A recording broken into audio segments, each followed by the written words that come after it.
Hi guys, welcome to Counterpoints. My name's Connor. I'm a science fiction, politics, and philosophy nerd and a Marine Corps and law enforcement veteran, and I would argue a real Republican, which means I have real Republican values, unlike a healthy chunk of the right now. A right-wing civil war has kicked off that I'm actually really excited about. It's effectively between Judeo-Christians and Christian nationalists arguing over what the role of Israel and Judaism should be within the conservative movement. Of course, I think that like 80% of the conservative movement is probably Judeo-Christian, meaning that they align with Ben Shapiro. But there's an increasingly vocal segment of the conservative movement that is Christian nationalist, meaning that they're Christian supremacist. And so what I would say is that this fight has been brewing for years, that it centers around the character of Nick Fuentes and Tucker Carlson, that it is going to fracture alliances and it needs to be fought.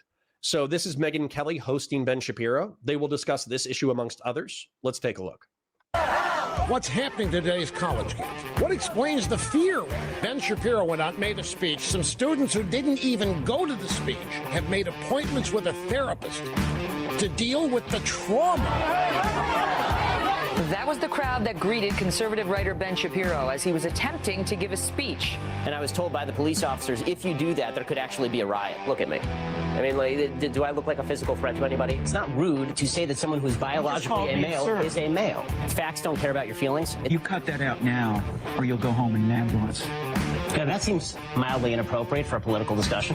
No, I know. You're going to criticize the meritocracy as an outgrowth of white supremacy, then you're going to have to tear down the system that you've succeeded in because you have merit. Joe Biden, there's only one thing the guy is good for, and that is being wheeled out in front of a parade that's already moving. He's like, oh, look, I'm here. And Ben Shapiro. Really enjoy your work, Ben Shapiro. You used to love Ron DeSantis. I think you're going to love us a lot more. I think you're going to really enjoy being with us. Okay, Mr. President, appreciate that. Fox News just called it. It's over, gang. This election is done. It's toast. You can put it in the fridge. It's finished. The greatest political comeback in American history. Un-effing believable. I mean, this is a huge victory against the woke left. Weird. They omitted all his Never Trump clips. They needed to take it directly in the teeth. Well, folks, I just got back from the theaters seeing Barbie. This movie is not just a piece of shit. This movie is a flaming piece of dog piled atop an entire dumpster on fire. It is one of the worst movies I've ever seen. What an asshole. Wow. Now I'm anti-Ben Shapiro. What a dipshit. Listen, guys, I don't want to go on a 10-minute Barbie rant. The Barbie rant could arguably be one of the best movies about like gender roles in decades. And it's not even like a giga progressive movie unless you just take the clips that unless you're like rabidly looking for the progressivism, you actually just totally miss out on what the point of the movie was. I don't want to go into like too big of a rant, but effectively the entire movie is about how Barbie defines her whole life around being perfect and being happy and being picturesque and centering her relationship with Ken as her sense of self-definition, like male appreciation and aesthetic perfection. And then Ken centers his whole existence. Dude, they should have just called the movie Ken. It was awesome. Like the movie from Ken's perspective was fantastic because Ken, arguably in the beginning, is in a simp position. His whole existence revolves around impressing Barbie. That's like his whole existence is that. And then it shows Barbie and Ken traveling to the real world and then realizing that the stereotypes and the archetypes that they represent are infinitely more convoluted and crazy than what they're expected to be as archetypes and tropes. And then Ken leads a revolution, a kevolution against the Barbies and turns Barbie land into a patriarchy. And it's awesome, but it's funny. But the women are also kind of like zombified and they're not fully realized human beings. The same way that the Kens weren't fully realized human beings because their existence revolved around Barbie was the same way that the Barbie's full existence wasn't realized because when they flipped the roles, their worlds revolved around Ken. And then towards the end, like Barbie and Ken both have to accept that centering each other as like the sole thing that they should care about in existence in like centering archetypical and stereotypical perfection was bad for both of them, and they need to look for better ways to self-define. What a total fucking misread of the movie, and what a stupid analysis. Jesus Christ. And towards the end, like, Barbie arguably makes like a very Christian self-sacrificial move. She could stay in the land of aesthetic perfection and archetypical idealism, or she can enter the real world and choose to suffer. And she chooses to suffer. There's like biblical themes in the fucking movie. Wow. I guess free Palestine. Okay. I'm joking. And you said, I may have a desire to sleep with many women, but I do not. I agree with me. Yes, that's true. Congratulations on your, Charlie's voice is not silent. We're going to pick up that blood-stained microphone where Charlie left it. And to those who would intimidate, who would seek to stop us, who would seek to end free discussion and kill people who speak freely, we are not going to stop. And I have two words. You.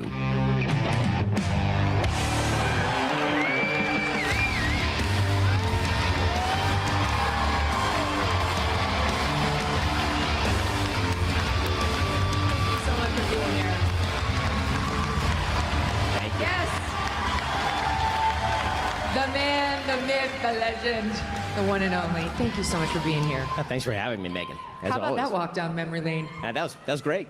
Right? Yeah. I am so happy you're here. This worked out so well. You've been in the news lately. Yes. Yeah, you seen that? Yeah, a little. Doobie says he hates Superman because it has the Israel-Palestine narrative in the background. Wasn't there an argument with Drew Pavlo over whether or not that was even Israel-Palestine? Now I gotta watch Superman. Now I need to rewatch Barbie, which I'm happy to do. And then I need to watch Ben Shapiro's take on Barbie. And then I need to rip it apart, even though it's like 3 or 4 years old now. And then I need to watch Superman. And then I need to talk shit about Ben Shapiro's opinion on Superman. That's what we need to do. But How's your last year been? the last year has been interesting. Obviously, huge victory for President Trump, which was the big news of the last year. All the transformative policies that he's put into place, that's been wonderful. Oh, kill me now. Oh, we're Trump glazing? Yes. Yeah, you seen that? Yeah, a little bit. How's your last year been? The last year has been interesting. Obviously, huge victory for President Trump, which was the big news of the last year. All the transformative policies that he's put into place, that's been wonderful.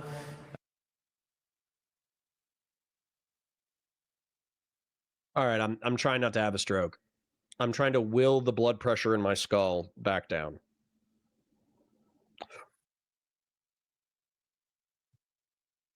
What? I've had the opportunity to see him do some of these historic things in person. I happened to be in Israel for the Jewish holidays when he was giving that historic speech at the Israeli parliament, which was Oh, he simped for Israel. Sorry, I forgot that Trump was the biggest Zio shillo on the planet. I forgot that Ben would give up every single one of his other principles for Zionism. My bad. I forgot. unbelievable. I mean, it was truly tremendous. And then obviously you figure after an election things are going to cool down, and then things don't cool down, and so it's been busy. Obviously, since Charlie's murder, which I think all of us reacted in precisely the same way. The security threats went up dramatically. I've had obviously personal security since I believe 2017, maybe 2016. I've had about 10 years of personal security. The last 6 years has been 24/7 security on me as well as on my 4 children. And that's been accelerated even more so in the aftermath of Charlie's murder. So that's on a personal level, that's been not fun. The good news is that the security guys are very sweet, and my kids get along with them great, and they have lightsaber fights with them, and they think that this is kind of normal, but it isn't normal, and I wish that the country would go back to normal, but it seems like it may be a while. You've been dealing with this for a long time, and I've seen it personally. I've seen you surrounded by teams of security, and I heard you say, and I mentioned this last night, that if God forbid something happened to most of the Daily Wire guys, we would know exactly who did it immediately. If something happened to you, God forbid, it would be like an Agatha Christie mystery. There's so many possibilities because you're loathed by the far left, and you're loathed by what we used to and maybe still do call the alt-right. And I remember we used to talk about this on the Kelly File because some people called you alt-right. And you would explain, no, I'm not alt-right, I'm loathed by alt-right. So what is alt-right and why do they loathe you? So there is a group of people in the United States who are rooted in an idea of grievance against the system that they believe. What's on Ben's head? It's a kippah. I had to Google that the other day because I realized I didn't know the name for the Jewish hat. Allegedly, somebody correct me if I'm wrong, you keep something on your head to remember that there's something always higher than you. I think that's the tradition. So some people wear the kippah specifically during synagogue.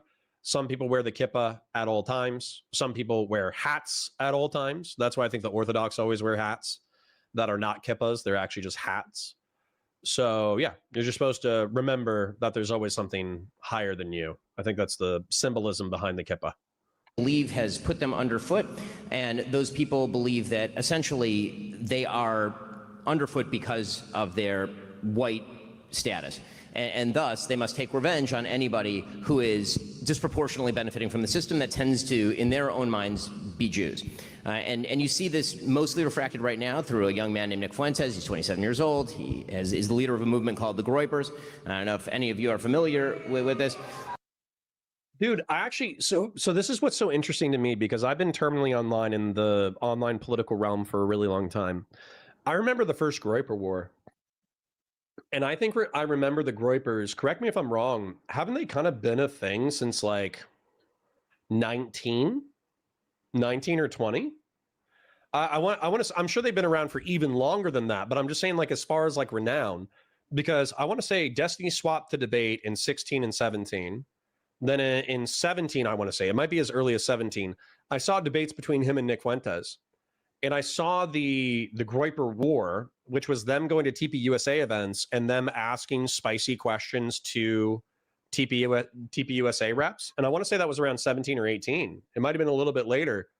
But seeing it now where we're in 25, and now the conservative movement, just through Nick's persistence, and also the right wing running so far to the right, the normalization of Groyper to the point that it's being talked about from conservative Inc. personalities, that's actually a wild development. It's kind of something that I don't want to applaud Nick for because that just means that he's good. But I think you have to recognize the persistence. There's probably a dozen times that the Groyper movement could have died where Nick just said, hey, this is too hard, fuck it. And he could have walked away. He could have said, you know what, the money's good. It's not worth it. I could have gotten killed. You know what? Everybody hates me. My family hates me. Everybody hates me. I'm done. There's probably dozens of times that he could have quit and this thing would have died.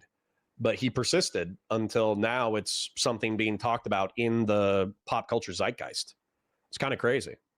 But he says and believes truly awful things. I mean, truly awful things. Not just about Jews. I mean, he has said, for example, that the Vice President of the United States, this is a direct quote, I believe, is a fat gay race traitor married to a Jeet. That's a direct quote about the Vice President. And upset that he named his son Vivek. Yes.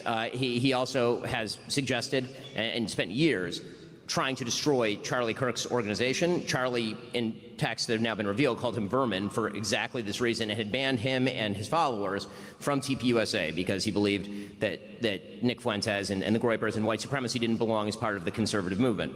And so the alt-right became this, or they're two sides of the same coin, or they're parts of the same sort of broad movement. And unfortunately, I think that they've gained a foothold in sort of the internet subsystem. I don't think they have a foothold in mainstream America at all. And I think one of the mistakes that people make is to think that the internet is real life. The internet is absolutely... Yarmulke? Is it a yarmulke?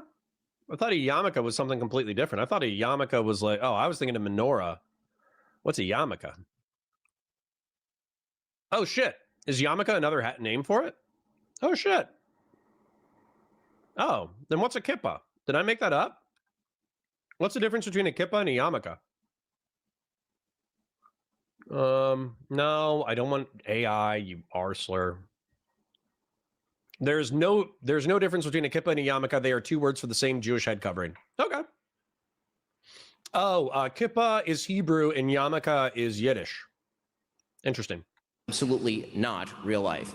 And the first thing people need to do is turn off X, which is poisoning brains and making people think that not true things. It's basically like war games. They think the missiles are real. The missiles are not real. The things happening on X are not a reflection of real life, but they can bleed over to real life if enough people take them seriously.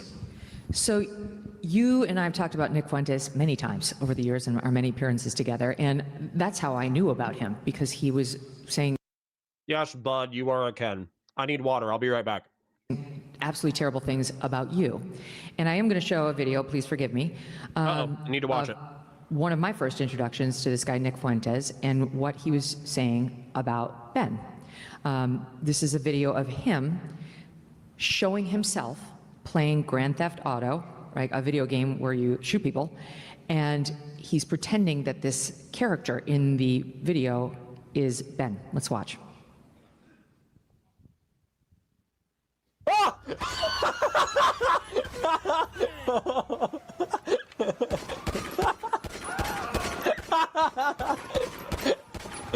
Oh, that's funny.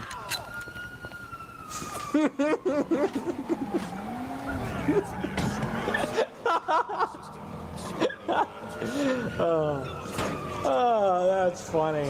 Yeah, that makes me laugh and laugh. That's a funny one. What a chance encounter that was. I think I just saw Ben Shapiro.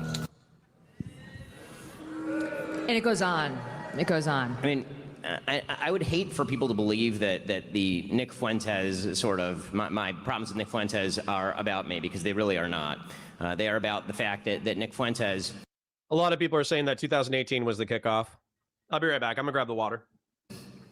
...is a truly horrifying person who believes truly horrifying things. I mean, again, there is a reason why Charlie Kirk despised him. There's a reason why every mainstream political commentator has been highly critical of him. It's the reason why these are not arguments. This is not a person who's making arguments. He is a Hitler-loving troll, and I say that advisedly. He literally says on his show that he loves Adolf Hitler. Okay, so the reason this has come up in recent weeks is because Tucker, your guest last night, decided to have him on last week and to completely gloss him, in my opinion.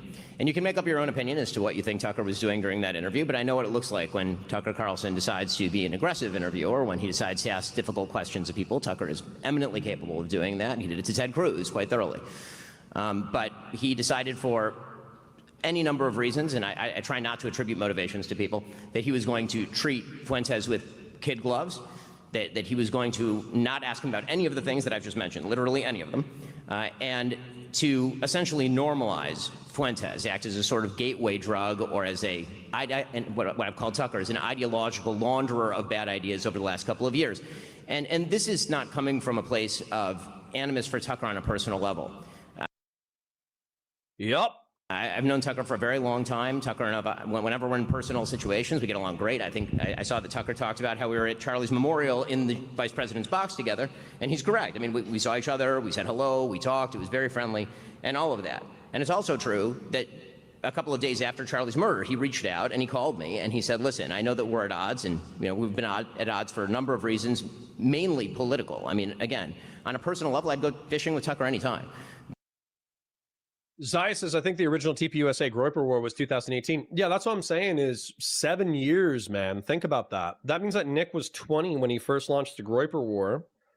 And by the way, I just want to point this out about the Groyper War. If you watch the Groyper War Zoomer edits from 2018, it's a bunch of like based and epic, synthwave 80s music blasting between Groypers asking random politicians like Dan Crenshaw what he thinks about the Jews in Israel and the USS Liberty and all that kind of stuff.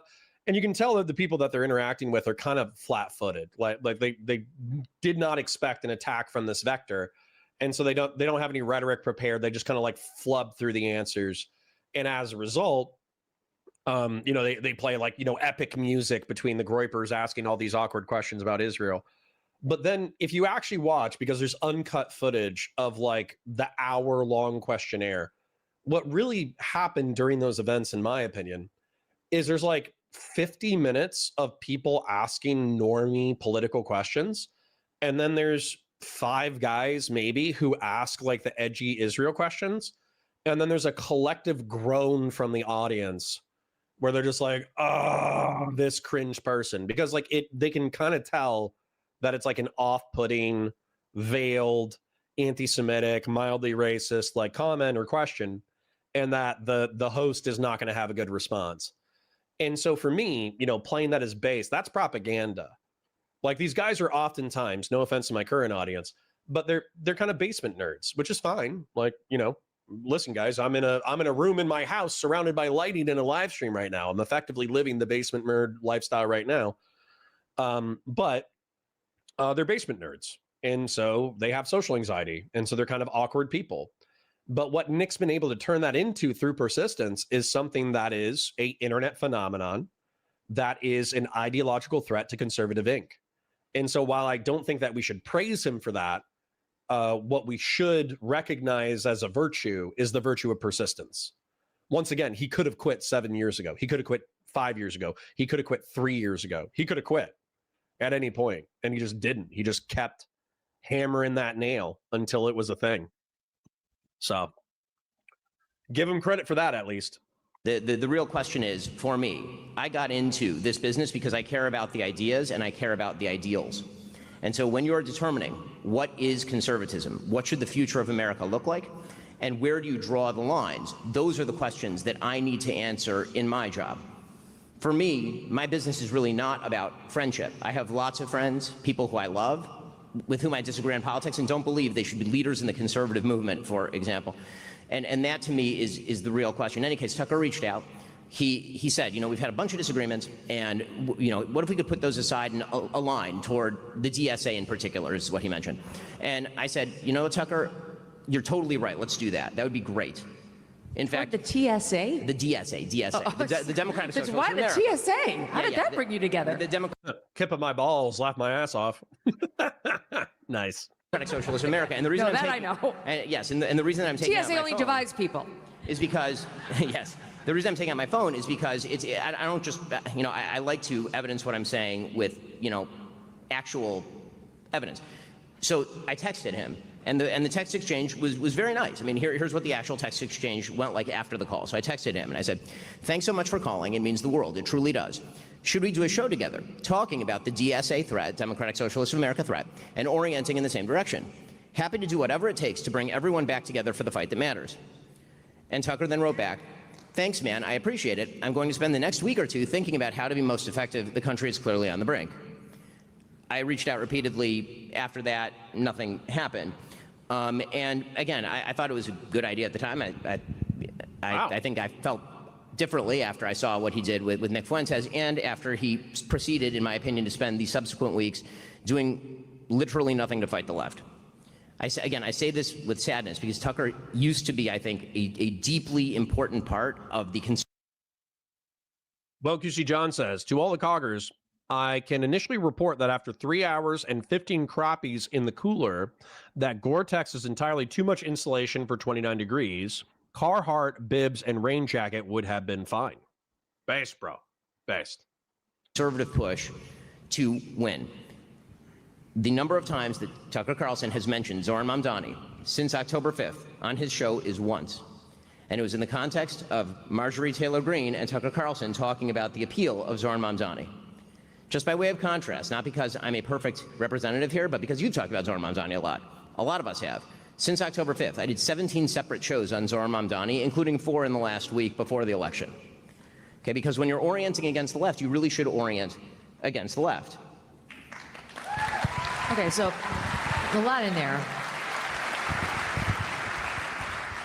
I think, just to be clear, so the breakdown from the detente after Charlie was him interviewing Fuentes? Was that the next thing that happened that led to the blow up? I mean, yes. I mean, I had not spoken a word. There so were it wasn't things that he attacked you, or you had no, something? I don't care about people attacking interview. me, and I don't think Tucker cares about people attacking him. I mean, again, we're professionals. We're in a business where people comment on what we say publicly. Again, this is why I think you and I differ on our angle with regard to, for example, Candace Owens. I think that what Candace Owens is doing right now is evil. It is evil what she is doing right now. Okay, and I say that again. But what? Because like I didn't opine on whether it's evil or not, but my position is it's really none of my business. And why is it? But I have a question. Why is it none of your business? I mean. So this was kind of played as like a bigger dunk, whereas I think within the context of the flow of the conversation, it's a lot more inquisitive. But I think this is a perfectly fine press from Ben Shapiro. If people on your side are being grievous pieces of shit, as I would argue Tucker and Nick and Candace have been, why wouldn't you press? Now, you can make the argument from a pragmatic perspective, oh, well, we need to punch left because that's where the fight is, et cetera, et cetera, et cetera. Also, with the past week, I think that the Republicans might even view, holy crap, we need to focus fire on the left super aggressively, otherwise we're going to get trounced in the midterms. So if that was any indication whatsoever of what's going to happen in the midterms, then the Republicans truly could be up a creek without a paddle. So I understand what it's like from a pragmatic perspective, but I can't imagine being a moral person and climbing up this high and not having more to say, right? So even Doobie, weirdly enough, so Doobie is actually for let's call it the Israel critical perspective. That's what I'm seeing in chat right now. Even if you were an Israel critical perspective, I still think you could differentiate, as Tucker did within the interview, between Nick's criticism of Israel and Jews and Tucker's criticism of Israel and Jews. And furthermore, I think it's just easy to say that Candace Owens is a schizophrenic.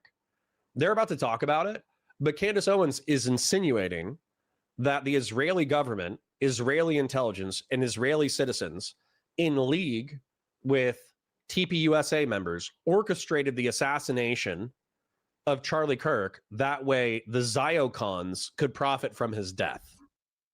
That's her insinuation, which is fucking crazy. And her evidence for it is minimal to non-existent. Like, one of her things was there were 12 Israeli cell phones in the proximity of the university. It's an international school. Israelis go to the fucking school. You comment on these things for a living. I'm not mother of the internet. No, but if this were on the left and somebody were accusing Charlie Kirk of his wife having murdered him, I assume that you would be talking about it. Is that what Candace is accusing Erica of? Yes. Of murdering her own husband? She's accusing TPUSA insiders and other members of the right wing, including Seth Dillon, of being involved in the murder of Charlie Kirk, yes. Okay. Like I said, I don't take in that content, which is an honest statement. I don't have time to watch Candace's show. I believe you. I believe you. But the point that I'm making is that what I understand friendship Candace should not, in our business, I think it's important. Listen, friendship should not trump. We don't even know each other. I understand, but even with Tucker, friendship should not trump our manifest requirement to speak out when people do and say things that are both detrimental to conservatism and morally wrong. Okay, so I True, got some. I don't totally disagree, but I think the way of handling that, at least for me, is much different. So I saw things go south between you and Tucker, at least from my vantage point, when you disagreed on Israel. That was obvious. And well, he was, well, let me just make my point. Sure. And so he was saying things that were critical of Israel and our policy towards Israel. And then you did one show where you did what I thought you should have done if you disagreed with him, which clearly you did, which is say what you believe and what you think is factual and like educate your audience on what you think are the real facts and give them the evidence for it. But you named him and it felt like an attack. And that to me was the beginning of the end, where he was like, now it's on. Because he felt personally attacked by you, as opposed to just challenging his idea. I think you named him and you kind of diminished him. And, you know, he's an 800-pound gorilla, and if you mess with a gorilla, he's going to fight. And to me, that's where it started to go south. And because I remember that day being like, oh, shit. Well, I don't want to see this. But here's the thing. I would urge everybody to go back and listen to the show that you're referring to, where I criticized Tucker's ideas, not Tucker as a person. Tucker then responded by claiming that I do not love America. That is a direct quote. That I do not love America because I was spending too much time covering the October 7th attacks, and then proceeded in January to then say that I wanted his children to die in a foreign war. Okay, so those are different. That's a rhetorical. No, it is point. not. I'm sorry, it's not. An attack on motivation is a very different thing from an attack on an idea. His point was that you were sounding like a neocon, and he's upset with anybody who wants us to get too involved in Israel's conflict because he feels it endangers American children. Okay, the idea that, number one, the idea that I want the United States to be directly involved in Israel's conflict is not true. No, I know that, Ben. I've been urging Israel to get off of American aid for literally as long as I have been active in politics. But I'm making That clear is what not- his point was. But my point is that that's not his point. And again, none of this. So That is weird, man. I'm not going to lie. That is weird. And I think this might actually go to Doobie's thing. So just to explain my own perspective, that way I don't piss off anybody. I've described myself as a tepid Zionist. What I mean by that is I kind of believe in the post-World War II narrative where, throughout history, we had the Persian invasions, we had the Greek invasions, we had the Roman invasions, we had the Muslim invasion, we had the Crusader invasions. And so as a result, the state of Israel has been destroyed and rebuilt, enslaved, captured, destroyed and rebuilt, half a dozen to a dozen times throughout history. And I think it was after the Crusader raid that the diaspora truly started. And that's where Jews, somebody correct me if I'm wrong, but Jews effectively said, like, hey, we're kind of tired of getting murdered over and over again. So what we're going to do is we're just going to spread out. We're going to go to various places in the Middle East and North Africa. We're going to go to various places in Europe. And we're just going to be ethno-religious minorities. But if we're ethno-religious minorities, but we make ourselves vital to society through trade and being merchants and being this and being that and being bankers and doctors and lawyers and all that kind of stuff, wherever we're allowed to do that, we will hopefully avoid the pogroms, the ethno-religious purges associated with our host societies. But then also hopefully nobody will be able to wipe us out all at once. That's maybe I'm applying too much logic to it, but that would be my logic if I was trying to logically explain the diaspora. But what happened in the 19th century was European Jews were noticing a lot of hostility towards Jewish folk in Europe. And they were like, damn, we really don't have our own place. And if we get smoked, we get smoked. Like, we can't really do a lot. So why don't we return to Israel, our historic homeland, and why don't we settle there and make a Jewish state? And there were a lot of the big players in early Zionism were secular, but plenty of them were religious. I invite, people have disputed that fact because like 2 or 3 of the big players were secular. That doesn't explain the rest of the people. That also doesn't explain like the covenant of Abraham that promises the land between the Euphrates and the Nile to the Jewish people. But anyways, the Jews start returning. They start settling. It starts ethno-religious tension. The Mandate of Palestine, run by the Brits after the Ottoman Empire collapses, presides over the Palestinian area. And so they try to make everybody happy. They promise the land of the Jews. They promise the land of the Palestinians. And they basically make no one happy. And so the Palestinians and the Israelis prepare for war. I mean, this is before Israel technically exists, but it's the ethno-religious Jews that are preparing for civil war with Arab Muslim Palestinians, or Palestinian Muslims if you don't want to call them Arab. So what ends up happening is in 48, Israel declares independence. Well, every neighboring majority Arab Muslim nation and local Palestinians declare war on the fledgling state. They fight over it, and Israel wins its independence. Now, people talk about the Nakba, which is the ethno-religious cleansing of the area. People talk about the reverse Nakba, which is where, and they say that sarcastically, but I take it seriously, that's where a bunch of Arab nations and Middle Eastern and North African nations expelled all the Jews from their countries. And as a result, they emigrated, I think is the term, emigrated. They emigrated to Israel. And so that kind of created like the state of Israel that's been fighting for its existence since 48.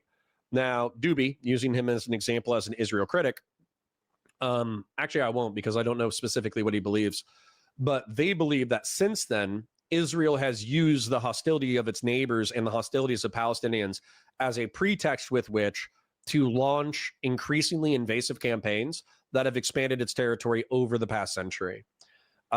Zionist shills. I used to have a friend named Mossad, an online friend named Mossad, who would say, oh, no. Israel would never do that because we've given up a bunch of territory for peace. What he neglects to mention with that talking point is the fact that Israel kicked the shit out of all the Arab states and at one time occupied the Sinai. And the Sinai is like double the size or triple the size of the state of Israel. And they gave that back to Egypt as a territorial concession in order to win peace with Egypt. So the whole point of this is to say is that it's a fucking mess.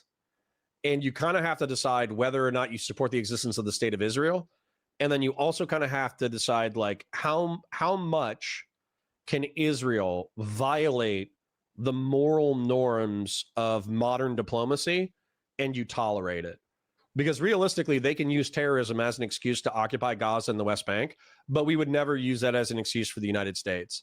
Like if Baja California, if there was like a terrorist group in Baja California that routinely attacked California, we would probably just annex the territory and then give everybody within that territory citizenship.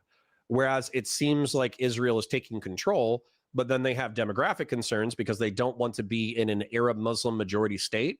And so they won't give the people who are within their territory full equal citizenship under the law. And even if they do that for the people that are within the Israeli territory right now, they wouldn't do that with the West Bank and they wouldn't do that with Gaza. So needless to say, it's a fucking mess. Let's continue though. And while they're doing that, I'm going to pull up a painting. We disagree. We disagree on the interpretation of what Tucker has been doing for Correct. the past 2 years. And Yes. it's very difficult for me to believe that Tucker is merely anti-Israel when, for example, today, in his newsletter, I mean, I can directly quote it if you'd like, in his newsletter today, he claimed that Zoran Mamdani is not anti-Semitic. This was his newsletter today, this morning. I mean, I'm happy to read the text. It's a little extraordinary because again, it is kind of shocking stuff. So here's what Tucker Carlson wrote in his newsletter today, or what his newsletter says under his name. He said, "Is the incoming mayor a fan of Israel? Does he want America to fight its wars? Not particularly. But a Jew hater? That's a different conversation. We've never seen anything to suggest he falls into that ugly camp. If we're talking about fighting the left, defending Zoran Mamdani, who literally said that he has no opinion whether Hamas should disarm, who posed alongside the 1993 World Trade Center unindicted co-conspirator, who would not disown globalize the Intifada, who suggested that whenever there is a New York Police Department boot on somebody's neck, it's an IDF lacing the strings, to suggest that that's not anti-Semitic in any way? No way. Okay, but listen. Or when I'm going to give you a defense of Tucker here, and I don't need to defend Tucker because I'm not Tucker. Tucker can But perfectly I'll well just defend say, himself. I think in general, because I know him and I listen to him and I understand generally where he's coming from, he would say his problems are with Israel. And he would say that shot that Mamdani laid against the IDF is a shot against the IDF and Israel and how he thinks they're pro-war, not against Jews. Okay. And I think all I can say is Wait, when let Tucker me just say Carlson this, let me finds say this, himself Ben. in complete alignment with Zoran Mamdani, it is very difficult for me to believe that he does not agree I with think Zoran Tucker Mamdani. is in a place right now of the same place that Charlie was getting to toward the end of his life, the same place. Connor, do you think the state of Israel would be better under the Dems and Republicans? And if so, do you think you should emphasize the compromise of voting for Dems? Yeah, I mean, I actually do think that Democrats would probably still give Israel plenty of latitude while still trying to rein in their excesses. But listen, man, I don't know. Maybe I'm being a callous bastard. Maybe I'm being a hypocrite. I want updated casualty stats for the Gazan conflict. I really do, because last I checked, it was like 70,000 with 200,000 alleged. Like it was 70,000 direct combat related deaths. I know Doobie's going to take issues with the methodology, but allegedly 20,000 of those were combatants. Then what else was it?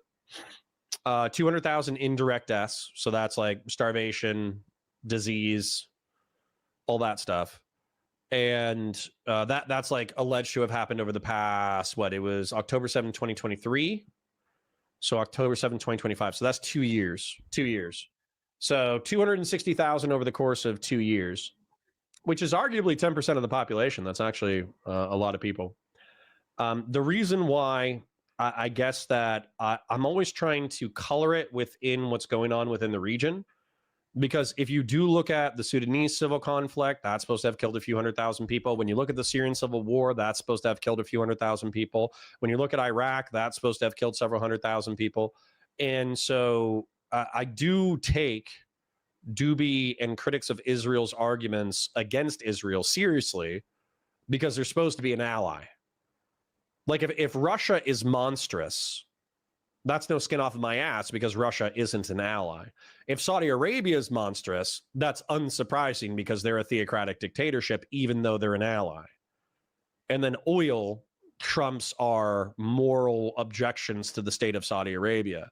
However, if Israel is supposed to be this enlightened democracy, a Western style democracy, on the Eastern Mediterranean, if they themselves don't have oil, but we have intelligence and militaristic partnerships that are of value, and if we have military industrial complex relationships that are of value, I don't think that's enough to like totally sell your morality.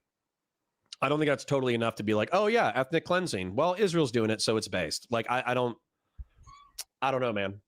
I don't know, man.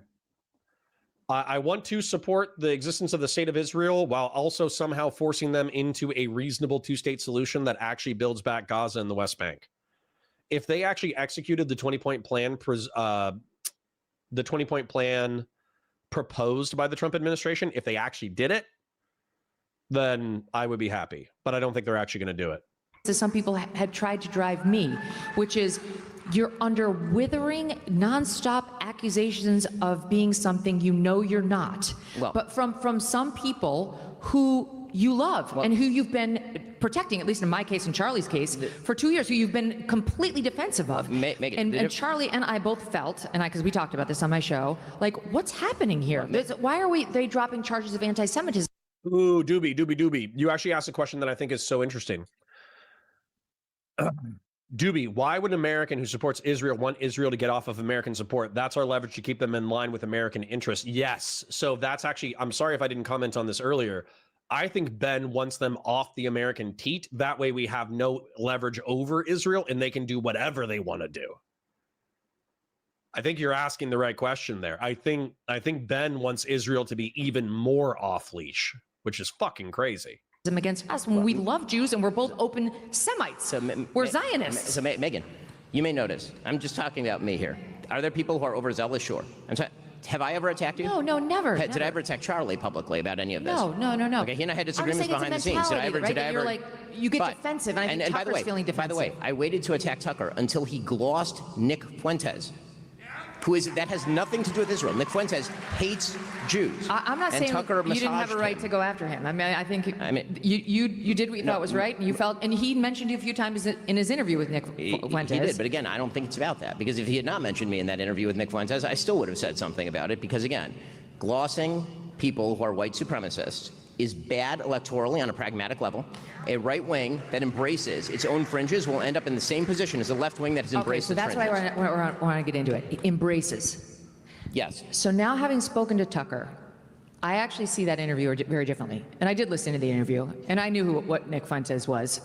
And I think he did show himself to be who he is. It wasn't his most vile stuff, but you got the feel for what this guy was.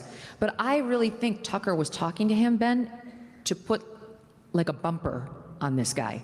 Because what Tucker was urging him the whole time was to understand that collective punishment for any one group of people is wrong. It's deeply immoral, and it's anti-Christian, which this guy is supposed to be, and reminding him of how deeply immoral that is, that you should not be looking at a group of people, whomever it is. The left does it to everyone, whites mostly, but like this collective shame, white men in particular. And there's a group of people like Nick Fuentes that does it to groups of Jews. And he was making the case throughout the whole interview in the way that Tucker does. He's not like you or me. He's not like pointed and cross-examining. That is not.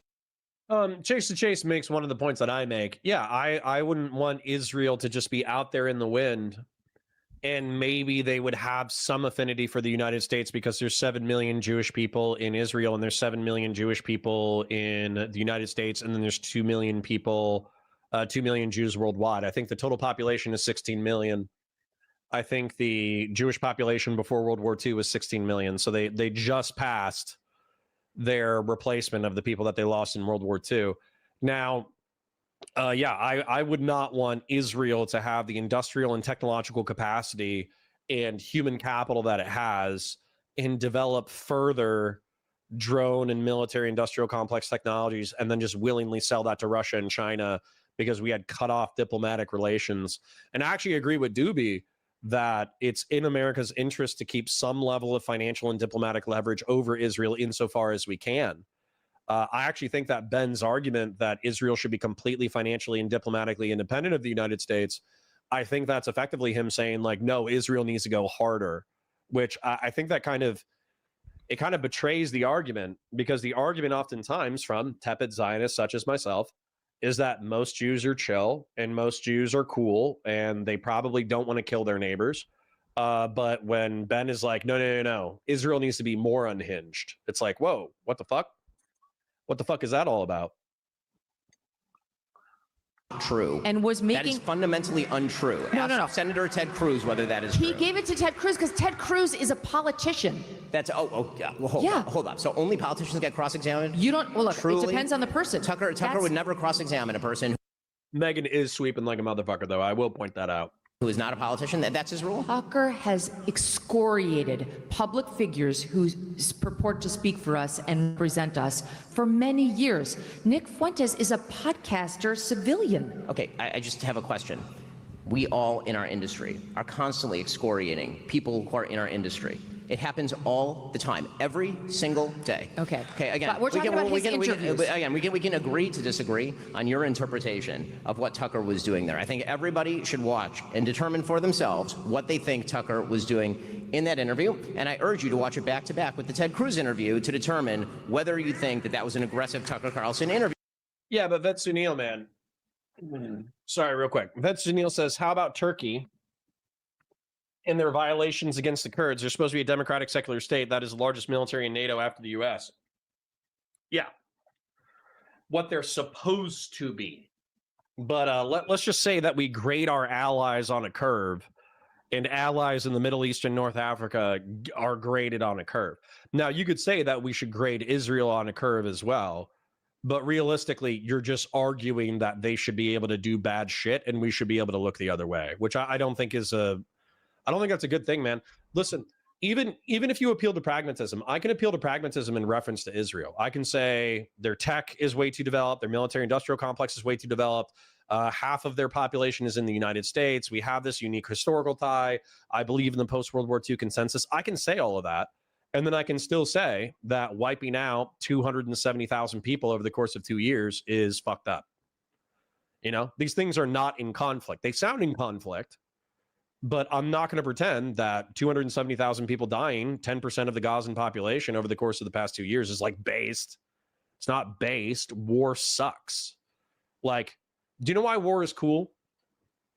War is cool because you get to get with the boys, live hard for a while, get into gunfights with supposedly bad people, and you have so much adrenaline and so many strong emotions that you can actually become addicted to adrenaline and strong emotions. That's why war is cool. You know why war is horrible? Because not only if you lose, you die, or if you lose, you get severely injured. That's a part of it.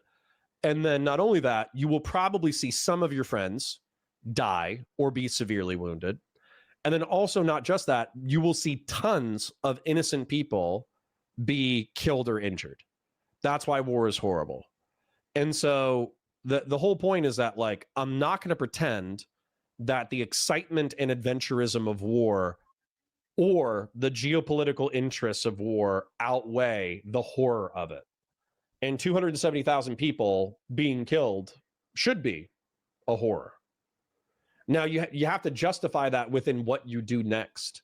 So, for instance, if they rebuilt Gaza and if they rebuilt the West Bank and they created a two-state solution that actually brought lasting peace to Israel and Palestine, I'd be ecstatic. I'd be like, you know what? 270,000 people, that sucks. But realistically, the political outcome was what we needed. And this is going to be amazing. However, if Israel ethnically cleanses the territory, that's really fucking bad. And then the one thing that I think is maybe worse, arguably, is if they just stagnate and if they just let people live in rubble until they do the next terrorist attack and the next ethnic cleansing. So there's a whole lot of bad here. And that's what I guess that's what I don't like. I thought I was going to come in here and I was going to shill for the Ziocons because maybe I'm a Ziocon myself. But I actually think that Ben needs some tempering. I'm going to read this to you real quick because I think it's important. This battle is between Judeo-Christian nationalism and Christian nationalism. And I'll read you the narratives real quick. So for Judeo-Christian nationalism, this is my perspective. The Old Testament / Judaism is the Abrahamic origin of Christianity and to some degree Islam. Constitutional framework of the United States allows people of all faiths and denominations to work together toward shared goals. Christian, Jews, moderate Muslims, and other people of good faith can push for the betterment of the United States and the world. The United States and Israel are allies in modernizing the world through military supremacy, diplomacy, neoconservative regime change plans that can reshape the Middle East to mutual benefit. Israel gets peace with its neighbors, and the United States gets to have a stabilized energy market. That's the Ziocon narrative, and it is the narrative that I'm like 70% bought into, 80% bought into. I just want to leave room to be able to be critical of atrocity.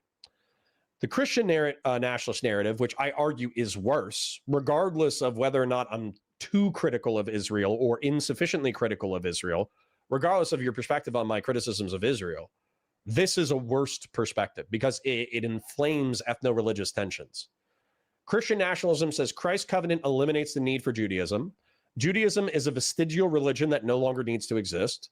World War II history may have been exaggerated to bolster support for the fledgling state of Israel and the Zionist project. Israel is not a good ally. They stole nuclear technology, aerospace technology, military technology, intelligence, and attacked the USS Liberty. Criticizing either the nation state of Israel or Jews in general will result in unjustified accusations of anti-Semitism. The ADL, SPLC, ZOA, AIPAC, and Daily Wire are Israel's mouthpiece, co-opting Christian conservatives into Judeo-Christian conservatism, quote unquote. Christians need to seize power within America so they are not a downtrodden or persecuted minority by atheists, secularists, pagans, Muslims, and Jews. These are competing narratives within conservatism. And I would say that, again, I consider myself more within the Judeo-Christian narrative. But you have to understand that the Christian nationalist narrative, especially when it's paired with real geopolitical criticisms of the state of Israel, it has momentum. I don't think it'll, at least in my lifetime, I don't think that the Christian nationalist narrative will outweigh the Judeo-Christian narrative, but it's got momentum and it is growing. And that is cause for concern because that's Nick Fuentes' base. Quick shill. You guys have been more than generous. I cannot thank you enough. So like the stream, share it with your friends, engage with chat, super chats if you got them, memberships if you got them. And again, Grassroots, Patriarch, Gen X, Bex, Gentleman Demon, Grassroots again, Doobie, Big, Leafy Tree, Dice 5, and then Doobie again, despite the fact that we're starting to fight about geopolitics. Thank you again for supporting our boy King Solidus. And thank you to you guys for supporting the stream with your eyeballs and with your financial support. I can't thank you enough. And you can judge for I yourself. didn't say it was my aggressive. opinion. I didn't say it was aggressive, and I don't think he would say it was aggressive. And I think his point was, this guy, first of all, he's become a behemoth, sadly. He's got 5 million viewers on Rumble. He's got 1 million followers on X. I agree. This is all before Tucker Carlson. And he was platformed, I hate that verb, but he was platformed by Patrick Bet David. And he went on Dave Smith's show, and he went on another big show. He's been getting more and more purchase in the political ecosphere, including right wing. And I think that's Patrick bad. Bet David has a huge show. I know, but Patrick did you know that Patrick Bet David had him on? Did his life blow up? Patrick Bet David did a significantly more aggressive interview with Nick Fuentes than Tucker did. Okay, but my point is simply he's growing. He's growing in stature. And so what I saw Tucker do was not whitewash his ideas, but try to put bumpers up on the guy. I know Tucker well. And Numinax, yes. So Numinax says, when you say let allies do bad stuff, are you talking about the YPG actions in the past or how Turkey treats every Kurd like their YPG? Yeah, so Kurdish revolutionaries have done suicide bombings and terrorist attacks within Turkey. And so as a result, Turkey tried to label all Kurds as either Islamic or communist terrorists. And then they treat Kurds like crap and kill them and imprison them and torture them and all that kind of stuff. Whereas the Kurds have been our allies in Iraq because the Kurds wanted to overthrow Saddam. So, yeah, I would actually criticize the terrorist tactics of the YPG and the communist and Islamist revolutionaries within the Kurdish population. But I do think the Kurds themselves, they're the largest stateless people on the planet. They are the largest ethno-religious population. I don't even think they're a religious population. I think there's like Christian, Jewish, and Muslim Kurds. But I think they're the largest ethnicity without a state. I think that was his approach. And the way, if you want to... Jonah Zell says, what about war with respawns on? Bro, if we could. If we could, man, war with respawns on would be sick. Put a bumper up on Nick Fuentes. Is it helpful to say, you're fucking vile, you're an anti-Semite? Yes. No, it isn't. Yes, it that is. doesn't put a... Yes, it No, is. it isn't. That makes Yes, the it audience feel good because you have hand-to-hand combat, but it doesn't help change that guy's view or his extremeness at all. Okay, I'll tell you what doesn't change Nick We're not trying to save Nick Fuentes. We're trying to save his audience. Fuentes' view.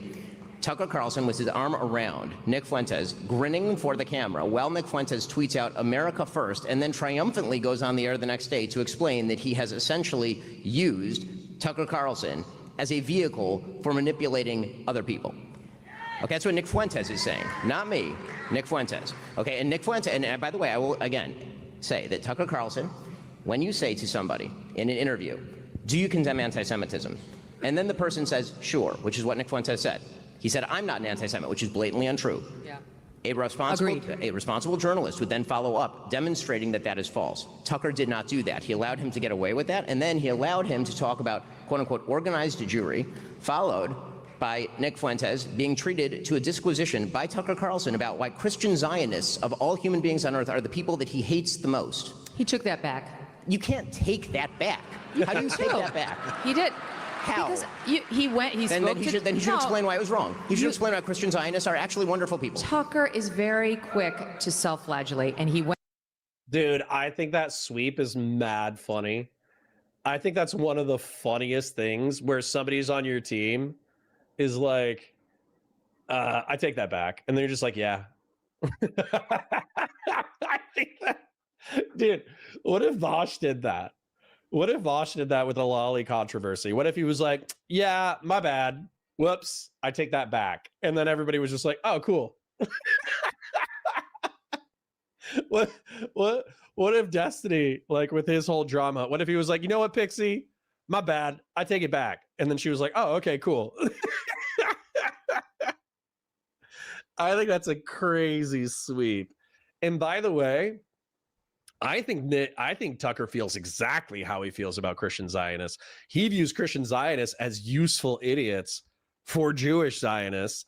And he thinks that the wars that we've fought in the Middle East and North Africa, if I had to guess based off of the way that he conducted that interview, he doesn't blame Iraq, Syria, Libya, Lebanon, 9/11 terror attacks. He doesn't blame any of that on Jewish Zionists. He blames that on Christian Zionists being dumb enough to be manipulated into wars from his perspective, not from mine. I actually think that we do have a vested interest in the Middle East and North Africa and oil stability, but you know, it is what it is. I'm gonna check in with West Coast Girl because she typed out a little bit, and I want to check in on that. West Coast Girl says, funny how some people only care about ethno-nationalism with one tiny Jewish majority country. Same people never seem to care, although they claim to, about Muslim ethnicities or even your Eastern Europe. Yeah. And on with Dave Smith the next day, the next week, whatever, Monday, Tuesday this week, and said, that was stupid. I didn't mean that. He said, I'm angry at people like Lindsey. Dylan, my Groipersburg. I have a question for you because Dylan's jumping in here and he's like, Nick space, lol, America first, Israel last, lol. Okay, so let me ask you a question. I'll see if I can get a legitimate answer from you. Okay, so Nick wants to dispossess Jewish folk of political power within the United States. How do you propose to do that? Give me a policy. Okay, are we talking about public criticism? Are we talking about declaring the ADL, the SPLC, AIPAC, whatever? Are we talking about breaking up NGOs or declaring them foreign agents, foreign lobbying agents? Are we allowing them to continue their operations while registering as foreign agents? With Adelsson, he always brings up the Adelsons. What about the Adelsons? Do we denaturalize and deport the Adelsons? What are you talking about with substantive policy? Okay, tell me about policy, not vibes. Graham, I'm angry at people like Ted Cruz because he thinks they run headfirst in these conflicts and they don't think about what's going to happen to American kids. Hold up. If we're talking about firing inside the tent, what everything Lindsey Graham, okay, and I'm not a huge Lindsey Graham fan. He votes with the president of the United States 100% of the time, and Tucker spent yesterday's show excoriating him as a psychosexual death worshiper. Does that sound like firing outside the tent? Again, these are the questions. I'm not offended. Again, the questions that I'm asking here, I'm not asking you to do anything, Megan. No, I know. Okay, I know. I'm not. Our beef is not with each other. I'm not, okay? When I draw a line with regard to what I believe Tucker Carlson is doing. Okay, Doobie, you're not a groiper, but I guess my question is, what would you do about the ADL? So I'm a constitutionalist. I believe in freedom of speech and freedom of conscience. I think that the Black Hebrews, the Black Israelites, they're allowed to believe in their supremacy. If the ADL, quote unquote, was a Jewish supremacist org, I think that's their right as Americans to believe that. I also think that like white nationalists or black nationalists or whatever, they're free to believe whatever cringe they want to believe. The way that I would try to fix that is through public criticism and excoriation. That's what I would do. So I guess my question to you is, would you take on any of the Groyper policies? Because the Groyper policies, as far as I know, are denaturalize and deport. That's like something that I've heard repeatedly. The conservative movement and what he is fomenting, that is because that is my info, and everyone can make their own decision as to whether they think that I am right or whether I am wrong and where they choose to draw the line with regard to the conservative movement. The question for me is always whether somebody's statements are forwarding moral values that I think are worthwhile. I did not get into this business for the money or for the clicks. You didn't either. Neither did he. What was that? Neither did he. I mean, he may not have. That's fine. I'm pretty sure Tucker already had money. Look at the way he dresses. I certainly did not. I'm only going to speak for myself. And what that means for me is that if I see somebody breach basic moral values by having on a Nazi, and in my own view, you can take your own view, in my own view, gloss the Nazi, then I'm going to speak out about that, and I'm going to point out that there is a long pattern of him ideologically laundering terrible ideas over the course of the last 2 years, ranging from traveling to Russia to sniff the bread and explain why the Russian regime is actually wonderful, to saying last week that the Venezuelan regime of Nicolas Maduro is actually not that bad because they're being attacked by, in his words, globo homo. Tucker's made the point, I'm not going to here to be Tucker's defender, but he's made the point that Maduro is culturally conservative. Who gives a shit? The guy's All right, Ben, you won me back a little bit. a communist dictator. Everyone in his country is eating dog. He's shipping fentanyl to the United States to kill Americans. Why do I give a shit whether he's anti-LGBTQ rights? This is the number one thing about Nicolas Maduro. You know how far down the list you have to get before you can get to anything remotely recommendable about Nicolas Maduro? I did ask him yesterday about the criticism that he didn't give Nick Fuentes a hard time, right? He didn't bring up the stuff that we've been talking about. No, he didn't. And here's what he said. It seems to think that we've way overstated the number of Jews killed in the Holocaust. He's ripped on poor Usha Vance in the most offensive terms, which I mean, so what do you say to those people who say, why didn't you raise any of that? You know, do your own interview the way that you want to do it. You're not my editor. Buzz off. I mean, I don't know. You want to go yell at Nick Fuentes? I'll give you his cell. Call him and go sit and yell at him and feel virtuous or whatever. That's up to you. People characterize that as Tucker Carlson saying that to Megyn Kelly, but I think Megyn Kelly, in order to soft blow that question, basically said other people are saying this, and I think Tucker Carlson was responding to quote unquote other people. But I think Ben will have an astute argument momentarily. I agree with him. I agree with him. I agree with him. He did the interview that he wanted to do for a reason. Here's the other thing I want to say. We all have different approaches in this industry, you know, and there's been a lot that people in podcasting have said that I disagree with, including many of the names that we've discussed tonight. And we disagree too. I mean, yes, of course. But, I mean, yes, rarely, but sometimes we do. But my own personal approach, generally, y'all are disagreeing tonight. Let's put it that way. when it's someone who's on my, what I consider to be my side, the side of sanity. And this is the entire question, is whether I consider Tucker Carlson to be on my side. I got it. But I would just say, just for the record, my own general approach, and this is my audience here, so they know, is in general, I will take on a position and I will make clear how I feel. For example, I've been asked, and some of my audience is mad at me for this, but what do you think happened to Charlie Kirk? And I believe a man named Tyler Robinson shot and killed Charlie Kirk.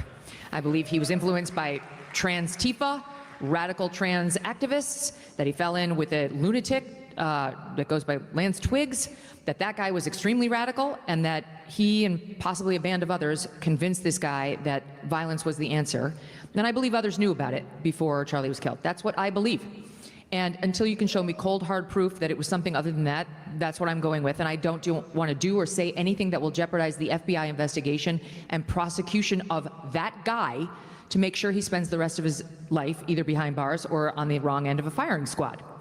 But which is a relatively, like, I get it. There might be some conservative red meat thrown in there, but that's like a relatively sane position. Is based off of the currently available evidence, a relatively left-wing guy shot Charlie Kirk in the neck. Unless you're like a JFK-style conspiracy theorist. So I feel like I can make these points without attacking people who generally are on my side in fighting the deranged leftists who are killing us. But then, does your coalition include Candace Owens, who's insinuating that TPUSA and the Israeli intelligence and Israeli citizens conspired in order to murder Charlie Kirk in order to take over TPUSA and turn it into a Zion establishment? That's what Ben's saying. He's like, hey, man, like, some of these people are legitimately schizo. And Megan's like, oh, yeah, well, the left is schizo, so we just need to keep fighting as a unified team. And Ben's like, no, it actually did go too far this time. And by the way, thank God. If Ben, a lot of people have made this argument that Ben is anti-gay. He's arguably anti-black. He's arguably anti-Hispanic. He's obviously anti-illegal immigrant. He's probably more of like a technocratic capitalist and more free market than Donald Trump is. But he's effectively sold his principles because, in my opinion, he does care about Israeli geopolitical position and friendliness with the White House. That's probably one of the things that he cares about most. So the fact that Donald Trump, the fact that Biden and Harris were critics of Israel, even if you saw what they did as tepid, and the fact that Trump is willing to write Israel a blank check, he's probably very comfortable with that. So he's willing to take all the bad with that. So to finally have him go, you know what, enough is enough. Enough is enough. You came after me. F you. While you guys can point out that he swept for the Leopards Eating Faces party until the Leopards Eating Faces party finally ate his face. And up until then, his attitude had been, well, they're not going to eat my face. This is still a positive development, in my opinion. Late night drinking stream? Maybe. Let's see. See you in a bit.